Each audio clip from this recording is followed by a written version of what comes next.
Engkaulah yang memberikan keselamatan sehingga kami memperoleh hidup yang kekal, Tuhan. Kami berdoa, kami adalah tubuh Kristus. Kami jemaat-Mu, Tuhan. Maka bangunlah kami menjadi bangunan yang rapi tersusun sebagaimana Engkau kehendaki. Kami hidup sebagai gereja-Mu di akhir zaman ini. Biarlah hati kami melimpah dengan syukur di dalam Engkau, di dalam segala keadaan, sehingga kami dapat memuliakan nama Tuhan di dalam kehidupan kami. Kami menerima firman-Mu, apa yang Engkau sampaikan di tengah-tengah kami, Tuhan. Bukakan pengertian bagi kami. Firman-Mu adalah kebenaran, suara kebenaran yang mutlak kami patuhi, Tuhan. Kami menerima firman-Mu. Hanya di dalam nama Tuhan Yesus kami bersegera berdoa. Haleluya. Amin. Amin. Selamat pagi saudara-saudara semua. Shalom.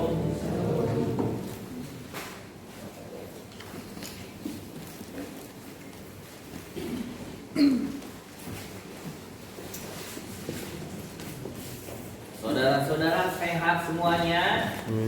Puji Tuhan, sehat. Yes.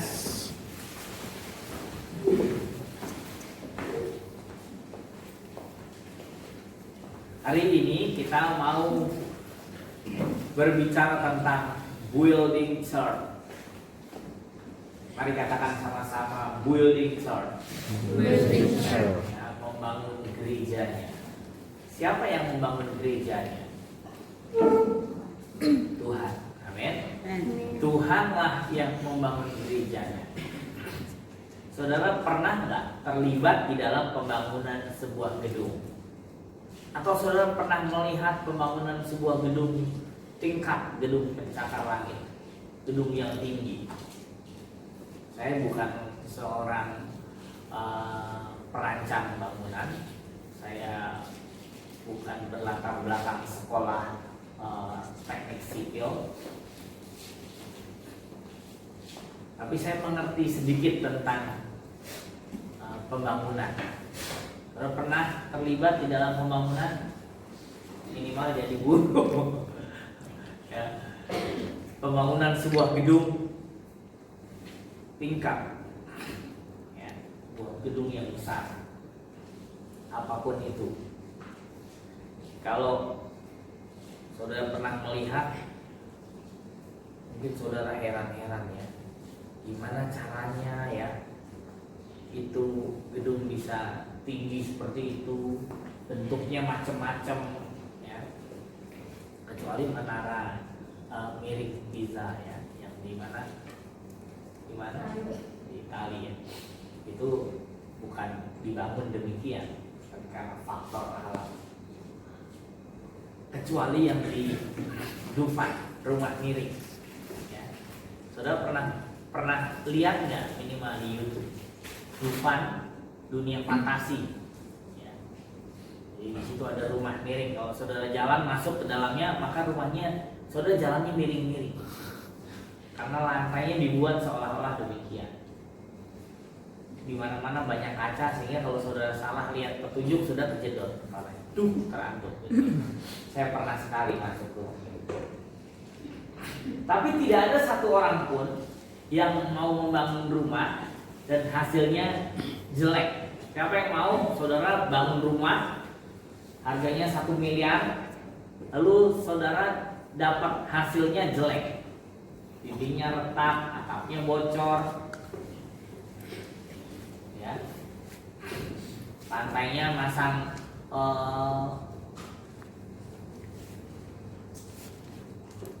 lantainya tuh nggak beraturan. Tahu nggak begitu punya rumah seperti itu? Punya ini apa namanya, rumah kayu ya. Tapi bangunan seperti apapun itu harus dikerjakan dengan baik. Detailnya ya. Detailnya tuh harus diperhatikan dengan baik. Nah, ada 3 hal dalam membangun sebuah gedung atau bangunan yang perlu diperhatikan. Yang pertama tuh strukturnya. Kalau kita bicara tentang struktur itu luas, banyak sekali detail-detailnya. Tapi sederhananya ya saya mau kasih tahu, struktur itu ada struktur bagian bawah ya. Ada pondasi, ada tie beam atau pengikatan ini balok ya. Lalu yang kedua mulai mengerjakan portal ya.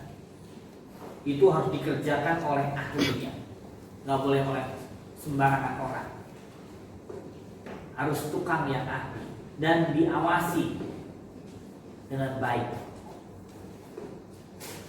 Karena ada pengukuran di situ, ada pemasangan casting yang harus dikerjakan dengan teliti, dengan hati-hati. Itu harus diawasi oleh ahlinya, ya, dan lain sebagainya. Ya, sampai gedungnya jadi. Baru yang ketiga bicara tentang perawatan, maintenance, pemeliharaan. Bangun gedung sebagus apapun tanpa perawatan maka akan beresiko besar. Maintenance itu penting sekali di dalam bagian daripada manajemen gedung. Kalau enggak, nanti tiba-tiba 5 tahun ke depan tanpa disadari biaya yang harus dikeluarkan untuk pemeliharaan bangunan itu besar sekali. Misalnya saklarnya rusak, granitnya, lantainya ada yang lepas, engsel pintunya ada yang rusak, gitu ya. Terus pipa airnya bocor, nggak diperhatikan, nggak dikerjakan pada saat kerusakan itu terjadi. Tunggu sampai beberapa tahun kemudian, maka gedung itu akan mengalami kerusakan. Coba bayangkan kalau bangunan itu 60 lantai. Itu pemeliharaannya seperti apa? Harganya mahal sekali gedung itu. Ada salah satu hotel di Jogja mau dijual nilainya 2 triliun. Sudah bisa bayangin 2 triliun kalau ditumpuk dalam uang recehan. Saudaraku, membangun gedung itu benar-benar harus diperhatikan dengan sungguh-sungguh, dikerjakan oleh ahlinya. Orang kita bikin papeda aja harus baik-baik. Salah-salah nanti encer kebanyakan air. Kok kurang disiram dengan airnya, nggak air panas, waktu mau dituang, aduh. Tapi yang udah ahli, siapa yang biasa bikin papeda? Papeda bungkus atau papeda? Papeda panas. Hah? Papeda. Siapa yang sudah biasa mengerjakan membuat papeda, mulai dari totok sagunya? Sudah ada yang di sini yang pernah mengerjakan? Ada. Sudah ya. Orang-orang pantai itu jago-jago. Tapi Tennyson pasti belum pernah tuh totok sagu. Ya. Tapi kalau berkebun betatas, wah, mungkin dia lari waktu mamanya berkebun. Saudaraku, untuk pekerjaan pembangunan gedung apa pun harus dikerjakan dengan sungguh-sungguh. Betul atau salah? Betul. Ya. Begitu pula dengan gerejanya. Gerejanya. Ya. Membangun gereja itu visinya Tuhan, bukan visi manusia. Tuhan punya visi membangun gerejanya, bukan bangunan. Saudara lihat sejarah gereja, saudara akan melihat situs-situs gereja yang sudah tua. Baik Allah pun yang dibangun demikian megahnya runtuh. Berapa kali baik Allah dibangun mengalami keruntuhan. Sejak pertama kali Salomo membangun, Raja Salomo, King Salomo.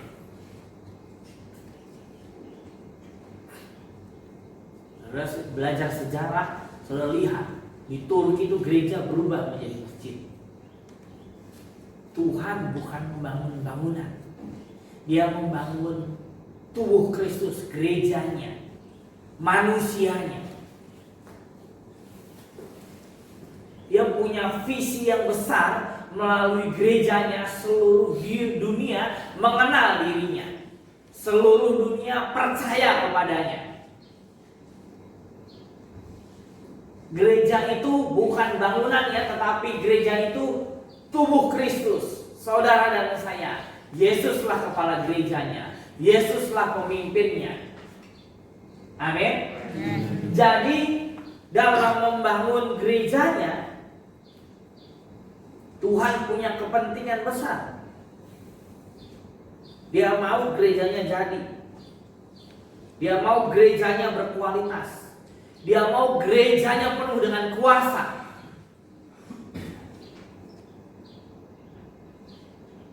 Jangan jalan di tempat gelap ini udah takut. TBC tolong dulu pergi ke kampung sebelah. Aduh bapak, itu di tengah jalan ada kuburan. Ya emang apa?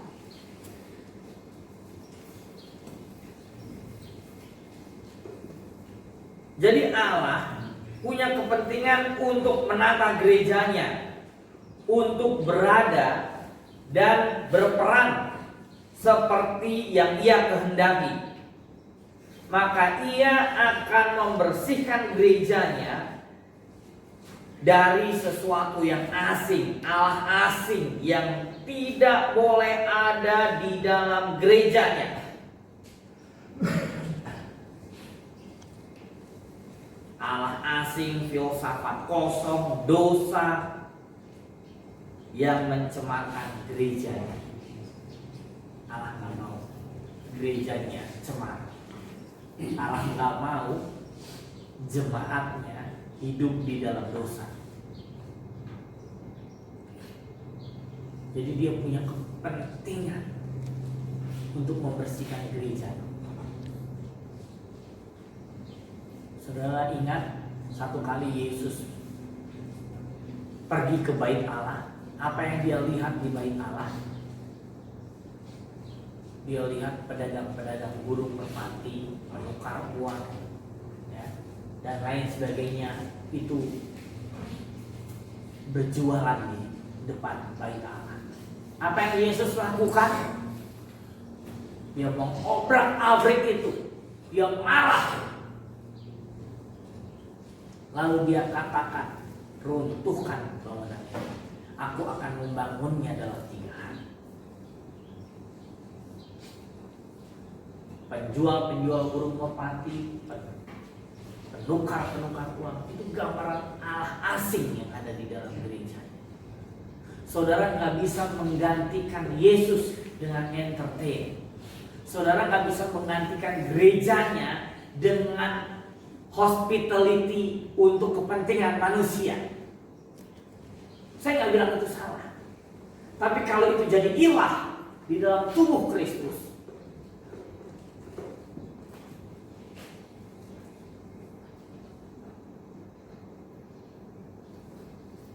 kita perlu satu tempat yang baik, yang nyaman untuk kita beribadah, yang layak untuk anak-anak kecil bisa beribadah bersama-sama. Perlu satu tempat yang baik untuk aktivitas pelayanan, untuk mobilisasi pelayanan. Kita perlu ruangan untuk berkantor, untuk meeting bersama-sama, untuk menentukan proyek pelayanan gereja Tuhan bersama-sama. Tetapi yang paling penting adalah kita harus ingat bahwa Yesus membangun gerejanya itu bukan manusia, bukan gedungnya, tetapi manusianya. Amin gak? Apa yang Yesus katakan kepada Petrus? Mari kita buka Alkitab kita di Matius pasal yang ke-16. Matius pasal yang ke-16.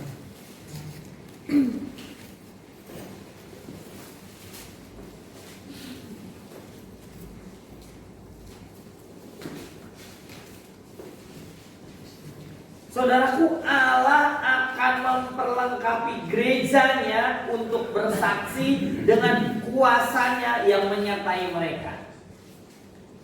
Yang menyertai mereka. Ini Matius pasal yang ke-16. Saya mau ajak saudara buka dulu. Waktu Petrus mengatakan iman dan pengakuannya tentang identitas Yesus, ia mengatakan atas iman yang diberikan Tuhan kepadanya. Matius 16 ayat 13 sampai 19. Ayat 13 sampai 16. Mari kita baca bersama-sama ya. Saya baca ayat yang ganjil, saudara ayat yang genap. Ya, dimulai dari saya. 3, 2, 1 saya dulu ya. Setelah Yesus tiba di daerah Kaisarea Filipi, ia bertanya kepada murid-muridnya, kata orang, siapakah anak manusia itu? Jawab mereka, ada yang mengatakan Yohanes Pembaptis, ada juga yang mengatakan Elia, dan ada pula yang mengatakan Yeremia atau salah seorang dari para nabi. Lalu Yesus bertanya kepada mereka, tetapi apa katamu, siapakah aku ini? Maka jawab Simon Petrus, engkau adalah Mesias, anak Allah yang hidup. Kata Yesus kepadanya, berbahagialah engkau Simon bin Yunus, sebab bukan manusia yang menyatakan itu kepadamu, melainkan Bapa-Ku yang di surga. Dan aku pun berkata kepadamu, engkau adalah Petrus, dan di atas batu karang ini aku akan mendirikan jemaatku, dan malam tidak akan menguasainya. Kepadamu akan kuberikan kunci kerajaan surga. Apa yang kau ikat di dunia ini akan terikat di surga, dan apa yang kau lepaskan di dunia ini akan terlepas di surga. Lalu Yesus Cukup sampai 19. Sampai 19. Cukup ya. Cukup. Saudara perhatikan ayat yang ke-18. Waktu Petrus berkata kepada Yesus dan dia menyatakan identitas Yesus, Yesus berkata, berbahagialah engkau Simon bin Yunus, karena bukan engkau yang menyatakannya, tetapi Bapa-Ku yang di surga yang menyatakan kepadamu.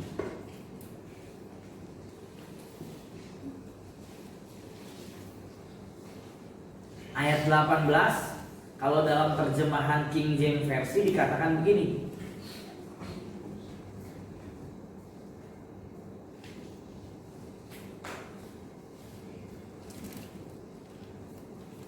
Yang B-nya, and the gate of hell shall not prevail against it. Dan pintu gerbang neraka enggak bisa melawan kamu. Jadi waktu Yesus berkata kepada Petrus, engkau adalah Petrus, di atas batu karang ini aku akan mendirikan jemaatku, dan alam maut atau pintu gerbang neraka nggak bisa melawan kamu. Apa sebabnya nggak bisa melawan? Karena Tuhan menyertai gerejanya. Karena Tuhan yang membangun gerejanya. Kalau manusia yang membangun gerejanya, manusia nggak bisa menyerang kerajaan maut.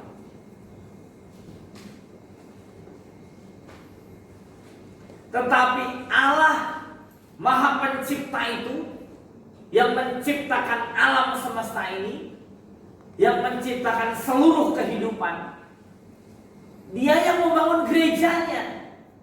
Dia mau mengutus gerejanya di tengah-tengah kehidupan manusia untuk menyatakan pribadi Allah untuk menyatakan.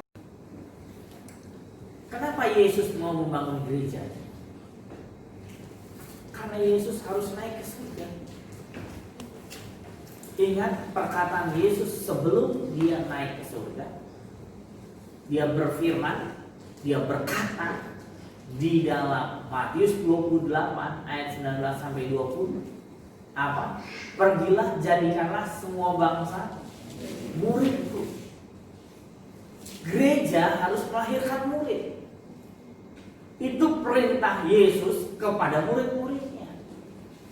Tapi sebelum dia memberi perintah itu, di pasal 16 dia berkata bahwa dia akan menyertai gerejanya. Dia menyertai murid-muridnya dengan kuasa. Sebab kunci apa katanya? Kunci kerajaan apa? Surga kuberikan kepada siapa? Kepada kamu.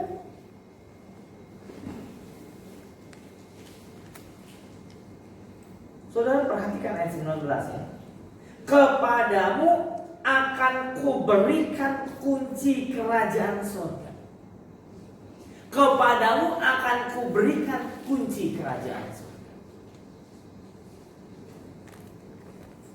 Kalau saudara memberitakan Injil kerajaan Allah, tapi saudara sendiri nggak yakin saudara masuk surga, itu sama aja saudara jualan tapi saudara nggak yakin sama produk saudara sendiri. Itu gimana? Itu namanya tuti, tukang tipu. Tetapi Yesus sudah berkata dulu kepada Petrus, kalau engkau berkata aku adalah Mesias, itu bukan lahir dari perkataanmu, tetapi Bapakku yang di surga menyatakan kepadamu. Artinya Bapa menaruhkan iman kepada Petrus sehingga Petrus percaya bahwa Yesus adalah Mesias, anak Allah yang maha tinggi.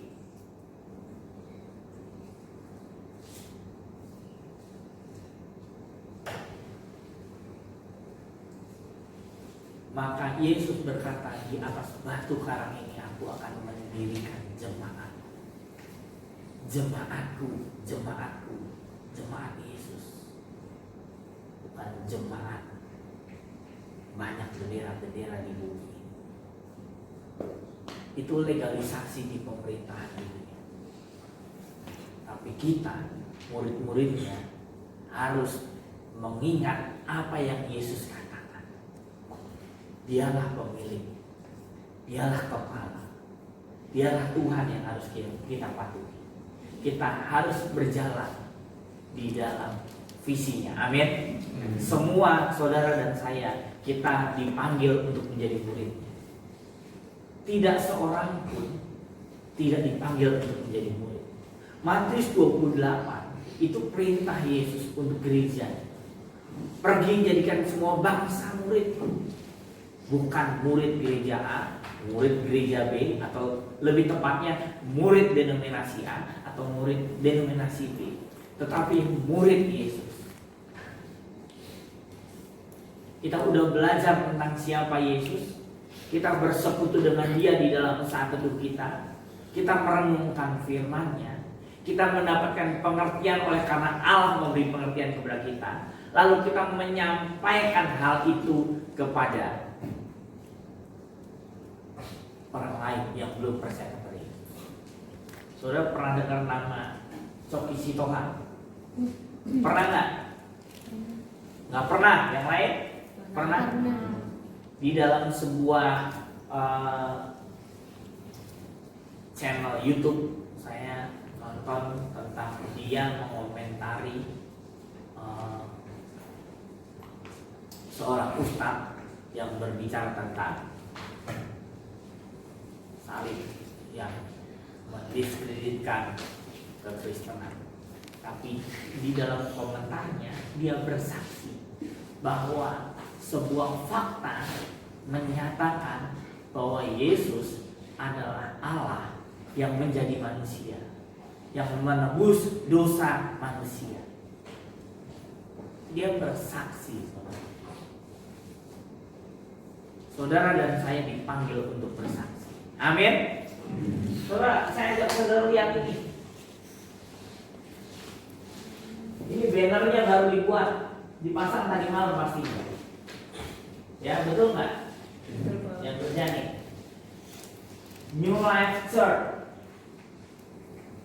Apostolic and Discipleship Community. Lalu di bawahnya ada God's Kingdom Authority.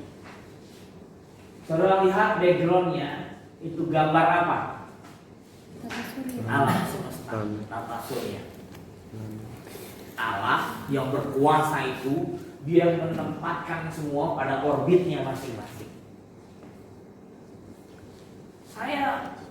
Waktu saya mau bikin banner ini, saya berimajinasi bagaimana gereja itu bisa pergi ke seluruh dunia untuk memberitakan Injil Kerajaan. Saya diutus Tuhan dari pulau Jawa sana, datang ke sini, maka waktu gerejanya Yesus lahir di tempat ini, maka gerejanya harus mengutus orang-orang, jemaatnya, murid-muridnya untuk pergi ke banyak tempat. Itu harus terjadi dan lahir dari hati saudara, dari hidup saudara. Saudara bukan diciptakan hanya untuk hidup di dunia tanpa memiliki tujuan Tuhan.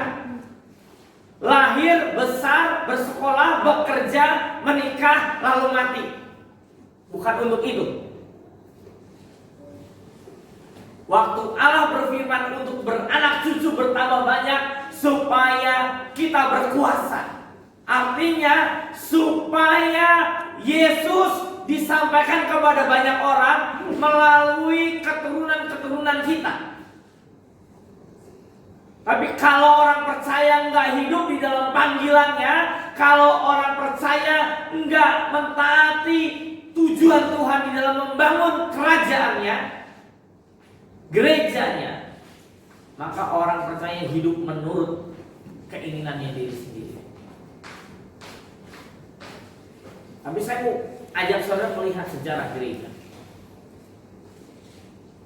Yesus punya murid-murid bukan 12 saja. Ada yang 70 murid. Tapi sepanjang sejarah gereja sampai hari ini, Injil Kerajaan Allah itu tetap diberitakan. Walaupun ada orang-orang yang mengundurkan diri, yang meninggalkan imannya dalam mengikuti Yesus, tetapi Allah tetap menyertai murid-muridnya yang jumlahnya tidak sebanyak penduduk dunia ini, tapi Dia menyertai dengan kuasanya, dan Injil kerajaannya diberitakan sampai ke bangsa-bangsa. Walaupun dengan berbagai macam tantangan, penganiayaan, penderitaan, ada yang dibunuh, ada yang jadi martir. Di Papua pun ada misionaris yang martir. Rasul-rasulnya dieksekusi mati. Tapi enggak berhenti firman-Nya, enggak berhenti kuasanya menyertai murid-muridnya, terus bertambah. Kalau tidak, saudara saya enggak mengenal Yesus. Kalau Injil tidak diberitakan oleh murid-muridnya, enggak sampai hari ini kita enggak percaya kepada Yesus. Kalau nggak ada orang, kalau nggak ada gereja, tubuh Kristus yang mengutus murid-muridnya untuk pergi ke seluruh dunia, saudara dan saya tidak percaya kepada Yesus karena tidak ada yang memberitakan. Saudara dan saya kemungkinan belum mendengar Injil.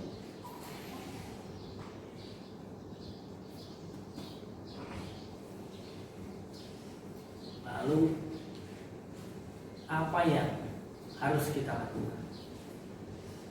Saudaraku, Tuhan benar-benar ingin membangun gerejanya menjadi gereja yang kokoh, teguh, kuat, seperti bangunan yang dibangun secara detail dengan sungguh-sungguh diperhatikan supaya ketika bangunan itu jadi sesuai dengan harapan pemiliknya. Demikian gerejanya. Sampai hari ini Allah terus bekerja menyertai gerejanya. Jadi kita jangan sampai kehilangan itu. Jangan sampai kita tidak mendapatkan penyertaan Tuhan, kita menjadi sebuah gereja yang mati. Ada perkumpulan orang-orang, kita berkumpul, kita datang, kita beribadah, tapi kita tidak melaksanakan amanat agung.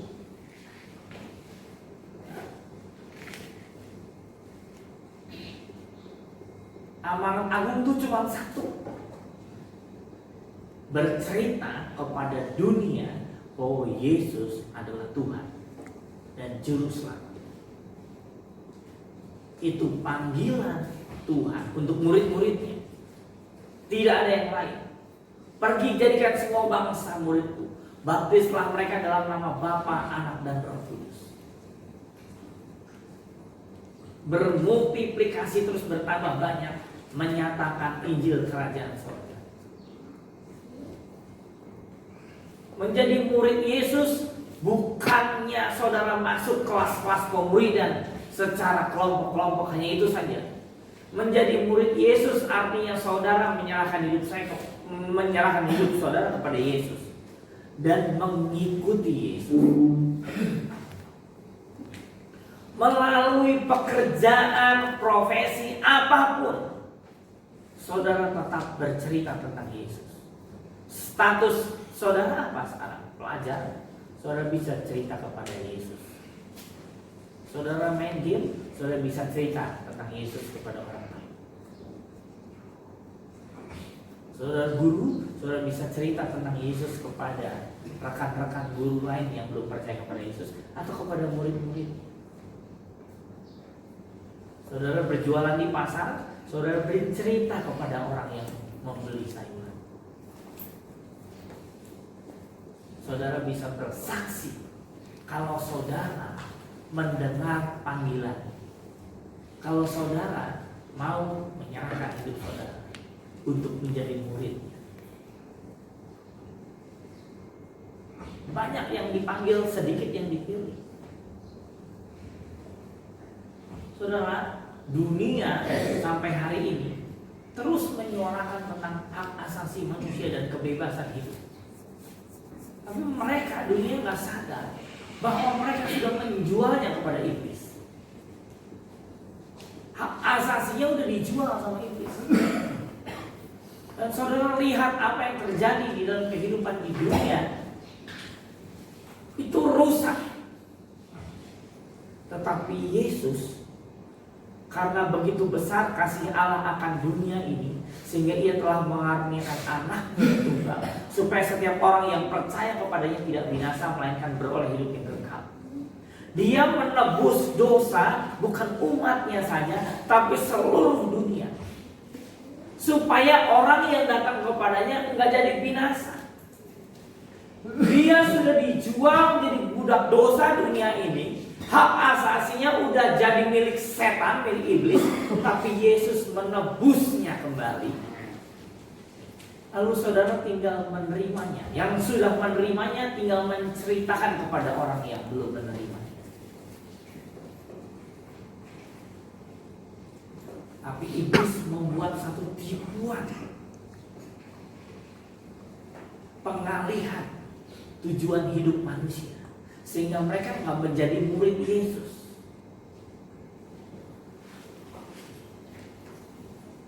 Tapi saya mau ingatkan satu hal. Allah itu Allah yang berkuasa.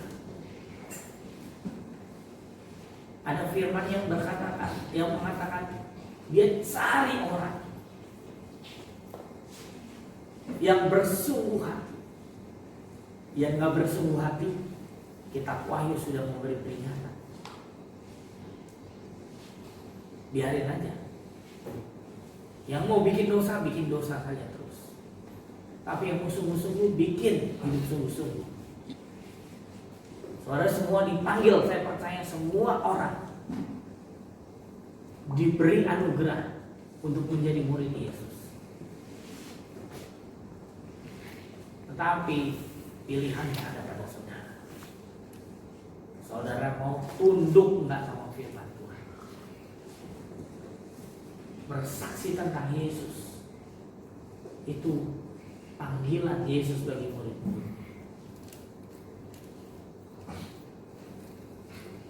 Gereja, saya perjelas saja supaya lebih enak didengar. New Life jangan diartikan bangunan atau organisasi. Kita gerejanya, amin. Amin. Kita dipanggil untuk bersaksi kepada dunia.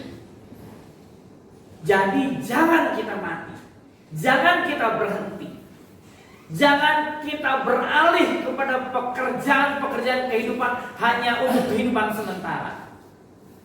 Tapi kita harus membangkitkan hidup kita untuk berjalan melaksanakan panggilan Tuhan. Bersaksi kepada dunia bahwa Yesus adalah Tuhan. Itu bukan tugasnya gembala, penginjil, pengerja. Semua jemaat dipanggil menjadi murid. Saudara mau nggak taat? Menyerahkan hidup saudara seluruhnya menjadi milik Yesus. Sebenarnya kalau dalam artian saudara sudah menjadi budak dosa ketika manusia menyerahkan hidupnya kepada iblis karena tipuannya, diperdaya manusia. Kalau kamu makan buah pengetahuan yang baik dan jahat, kamu menjadi seperti Allah. Tapi kenyataannya bohong. Manusia bukan menjadi seperti Allah, tetapi rusak.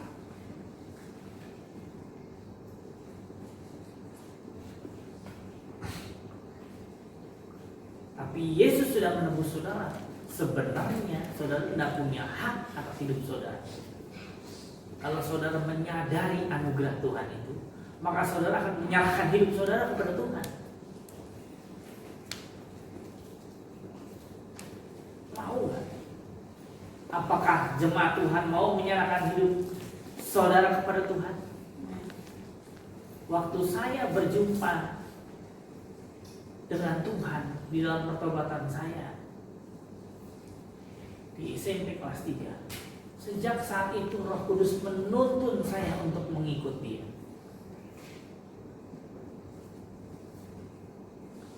Bersaksi kepada teman-teman, bersaksi kepada orang lain, bersaksi kepada penjual asongan, bersaksi kepada orang lain yang belum percaya kepada Yesus. Tugas kita bersaksi dan Dia menyertai kesaksian kita. Kepadamu akan kuberikan kunci kerajaan surga. Supaya nggak salah dibaca lagi 2 ayat 19.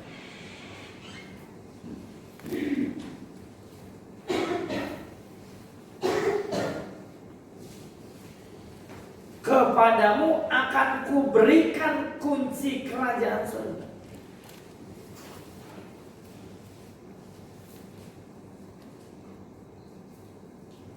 And I will give.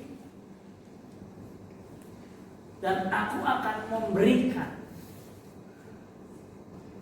Kenapa akan diberikan? Dia nggak berikan kepada sembarangan orang. Dia berikan kepada muridnya. Kunci kerajaan saudara. Saudara tahu artinya? Saudara bisa membuka pintu kerajaan surga supaya surga hadir di bumi. Maksudnya apa? Bumi itu manusia-manusia yang belum percaya kepada Yesus. Saudara bisa membawa orang datang kepada surga dan masuk ke dalam kerajaan surga. Saudara bisa membawa orang yang tadinya harusnya ke neraka tapi berbalik masuk ke dalam kerajaan surga. Kalau istrinya Coki Sitohang, dia bersaksi waktu dia berlatar belakang kepercayaan lain, lalu dia tadinya bekerja sebagai seorang pramugari, tapi waktu di tempat kerjanya di Bali dia tinggal, dia menjadi percaya kepada Tuhan.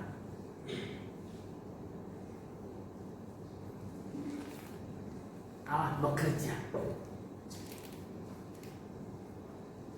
Dia cerita bahwa dia ambil CD, dulu ada CD ya, ada kaset, dia dengerin temannya yang punya yang orang Kristen, dia dengerin lagunya. Akhirnya dia bilang dia didorong oleh Tuhan untuk mendengarkan itu, dan muncul iman diri, jadi percaya kepada Yesus. Saudara, kita harus menjadi murid-murid Yesus yang berada di tempat-tempat di mana dunia yang gelap itu nggak ada Yesus.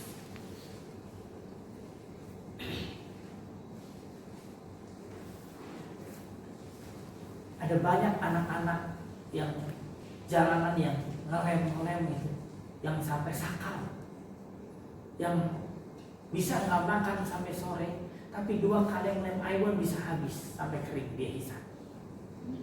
Dan jumlahnya bukan 1-2 orang, ratusan, saudara. Di Wamena dulu saya bersama teman-teman di Wamena, kita ngumpulin setiap 2 minggu sekali anak-anak jalanan. Itu yang noleng itu ratusan, karena kita bikin makanan bungkus itu sampai 400 bungkus. Ada butuh murid-murid Tuhan untuk hadir di sana, di tempat kerja, di pemerintahan, di sekolah, di rumah sakit, di mana-mana, di lingkungan masyarakat, teman, tetangga saudara butuh Tuhan. Dan hanya murid-muridnya yang bisa bersaksi.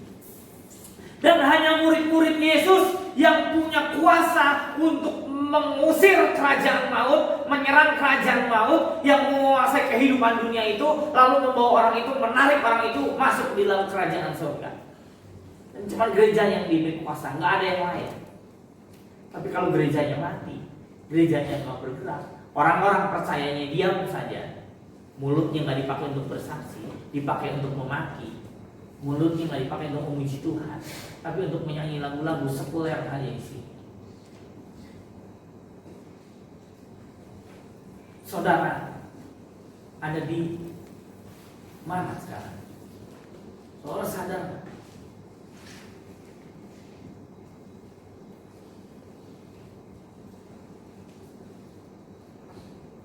Waktunya begitu sangat singkat, dan Tuhan memanggil orang-orang percaya untuk bergerak menceritakan Yesus kepada banyak orang.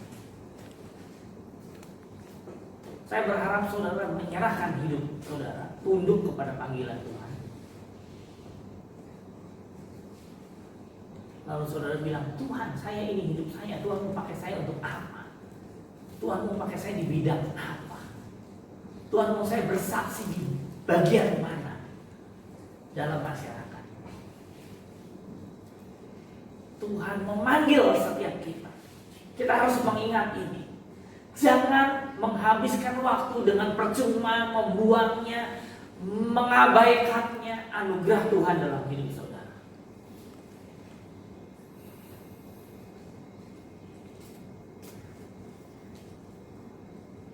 Karena untuk visi itulah Tuhan membangun gerejanya.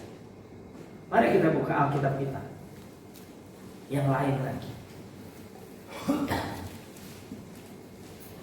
Dari Kolose 2 ayat 6 sampai 7.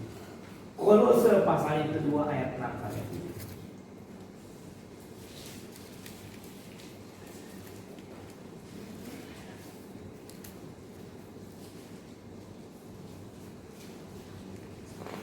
Pakai sarana-sarana jejaring sosial yang saudara punya, Twitter, Instagram, Facebook, WhatsApp, untuk saudara bersaksi kepada orang lain.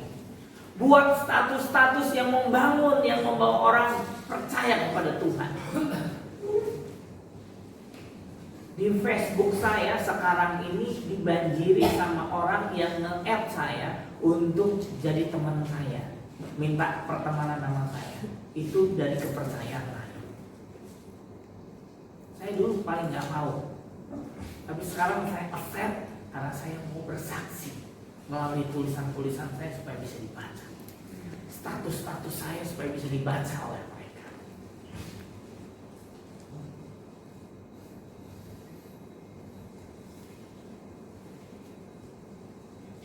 Mau nggak saudara memenuhi panggilan Tuhan dalam hidup saudara? Sekarang usia saya 46 tahun. Waktu saya kelas 1 SMA, saya terlibat di dalam pelayanan sudah berapa belas tahun? Berapa puluh tahun?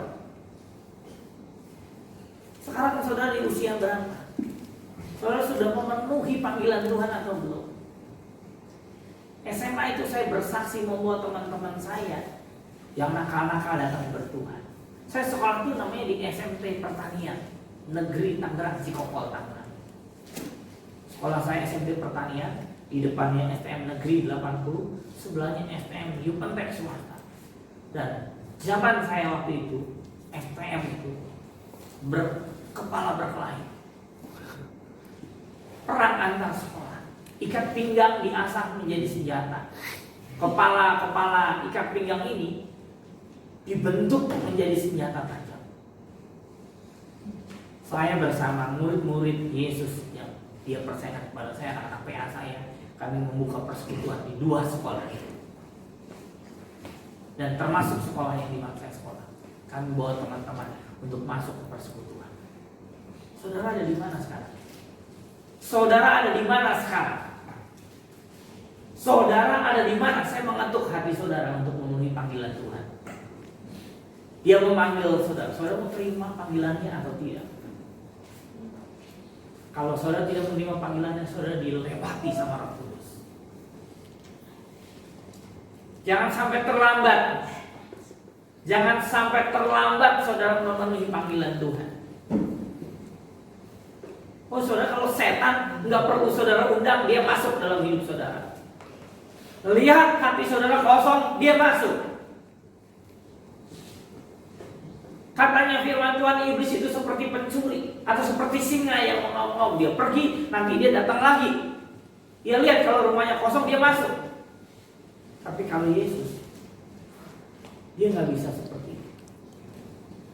Dia ketuk. Dia ketuk. Dia ketuk hati saudara terus. Saudara bukan. Saudara izinkan nggak dia masuk? Saudara izinkan nggak dia bertahta dalam hidup saudara? Kolose 2 tadi, ayat yang berapa? 6 dan 7.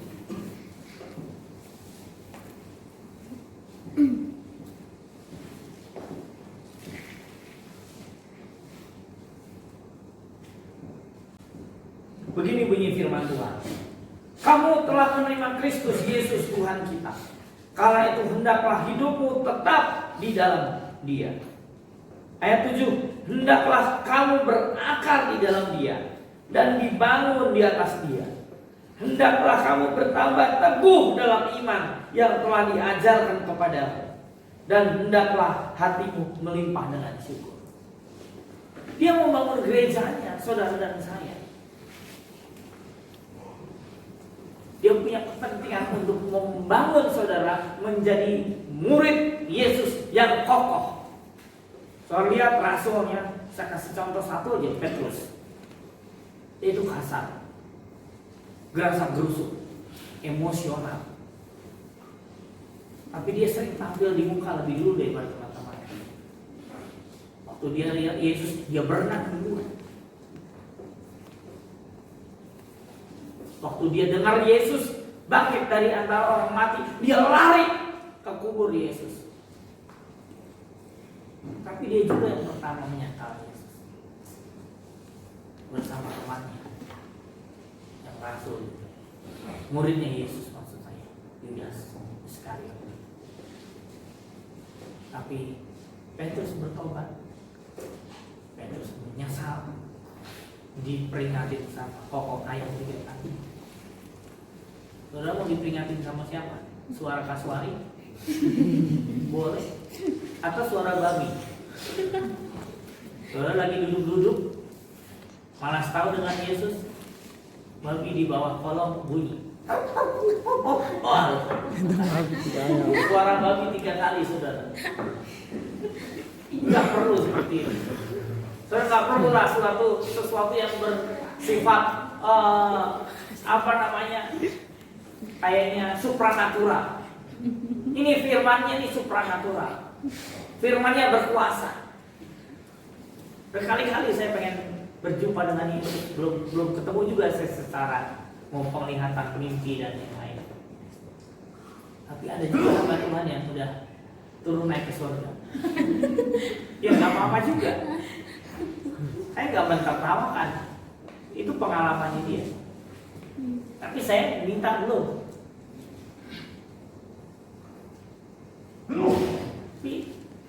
Dia mau membangun gerejanya, lalu dia berkata, hendaklah kamu berakar di dalam dia dan dibangun di atas dia. Sebuah bangunan dibangun, struktur bawahnya itu harus kuat. Bekestingnya harus benar. Kita lihat bangunan ada slope bawah, ada slope atas, mengikat, dibangun di atas dia, kokoh berdiri. Pondasinya harus benar. Kalau pondasi saudara filsafat kosong dan yang lain sebagainya, yang saudara baca buku-buku klinik atau dan sebagainya, cerita-cerita cinta Korea, saudara nggak dibangun. Tapi saudara baca firman. Setiap hari saudara membaca firman-Nya. Saya membaca firman Tuhan. Saudara membaca firman Tuhan. Saudara bangun dari dia, saudara bertambah teguh. Saudara melimpah dengan syukur. Tuhan mau kita menjadi gereja yang kuat, saudara, yang terus ada di dunia ini, bersaksi terus. Ada tapi mati, itu percuma. Saudara nggak mengalami musim dingin seperti di beberapa negara bagian di Eropa, di sebagian Asia seperti Jepang, Korea, Cina, itu mengalami musim dingin, musim salju sampai minus puluhan derajat Celcius, beku. Kita nggak ngalamin, tetapi banyak orang itu seperti frozen hati, beku. Frozen food, makanan beku, itu paling gak enak kalau beli ayam beku. Itu perlu menetralkan, mencairkan ayamnya menjadi untuk dipotong. Itu harus pakai gurita kalau beku, saudara. Baru pergi ke Saga, saudara lihat itu orang tukang motongnya nggak pakai kapak. Kalau ayam beku dipotong pakai gurita, pisau yang mesin itu, mesin pemotong daging, potong. Kalau hati kita beku, itu bahaya.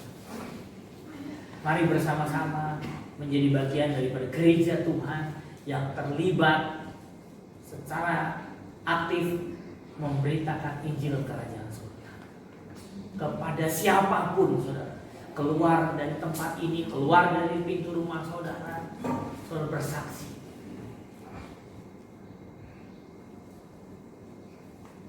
Ada yang dipanggil, saudara punya karunia untuk menyembuhkan orang sakit, Tuhan memberikan kuasa itu menyertai saudara, saudara pakai.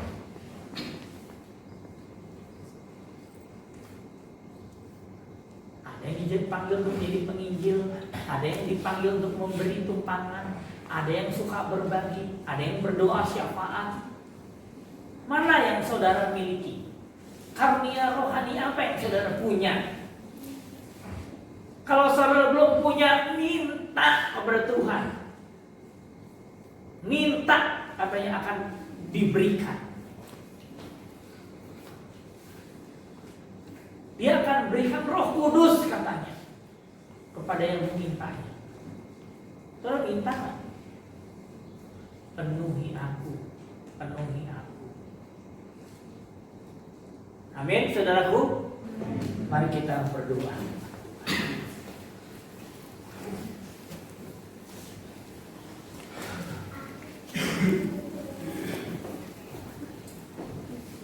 Mari menghadap Tuhan.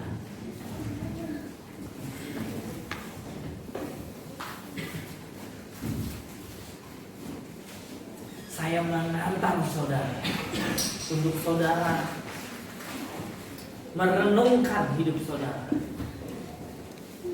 Apakah selama ini saudara sudah menjadi murid, bersaksi kepada dunia tentang Yesus Kristus adalah Tuhan dan Juru Selamat?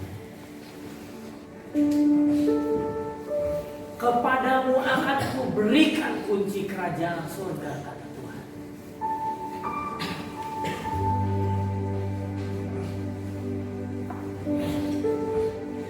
Ada saudaramu yang belum percaya kepada Tuhan, tulis surat kepada dia, tulis pesan kepada dia. Ada temanmu yang sedang sakit, kunjungi dia, doakan dia. Atau mungkin telepon dia, karena sekarang di masa pandemi COVID-19 ada orang yang saudara temukan di jalan membutuhkan pertolongan. Saudara lakukan itu.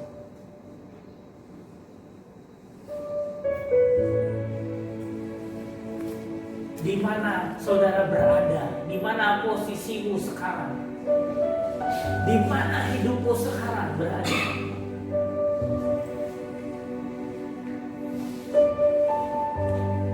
Siapa pemilik hidupmu sekarang?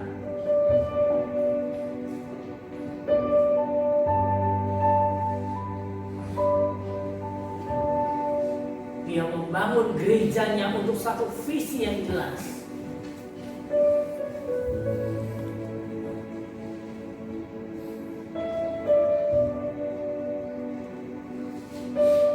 Sebab kerajaan surga sudah dekat, saudara. Mari gereja Tuhan bangkit, beritakan Injil kepada banyak orang melalui profesi kita masing-masing. Setiap kali berjumpa dengan orang, sampaikan firman Tuhan, perkatakan firman Tuhan. Sama seperti saudara sedang menabur benih, satu hari benih itu akan tumbuh. Firman yang ditabur gak akan kembali dengan sia-sia. Perkatakan firman Tuhan setiap kali saudara berinteraksi dengan masyarakat. Buang semua filsafat-filsafat kosong, pemikiran-pemikiran yang salah. Mari kita, Tuhan, kami gerejamu, bahwa kami gerejamu menjadi batu-batu hidup yang dibangun kuat, Tuhan. Tidak ada lagi kebencian, tidak ada lagi perselisihan, tidak ada lagi iri hati. Kami semua saling membangun, dibangun di atas dasar Engkau, Tuhan. Kami semua menjadi orang-orang yang kokoh, yang berakar, yang dibangun di atas Engkau, yang bertambah teguh di dalam iman,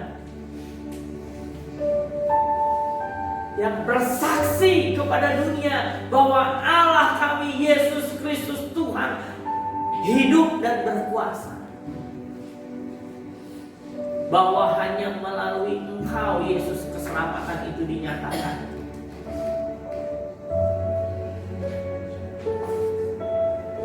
Pertama-tama memang untuk orang-orang Yahudi, tapi untuk bangsa-bangsa selanjutnya, Tuhan. Terima kasih Tuhan, terima kasih. Terima kasih. Urapi kami gereja-Mu Tuhan. Urapi kami, kuat yang lemah menjadi kuat. Saudara-saudara Engkau yang lemah menjadi kuat. Hari ini Roh Kudus menguatkan hatimu. Hari ini Roh Kudus mengingatkan kembali panggilan Tuhan dalam hidupmu. Hari ini Roh Kudus meneguhkan kembali hatimu. Diurapi engkau dalam nama Yesus. Dibakar kembali hatimu untuk kerajaan surga.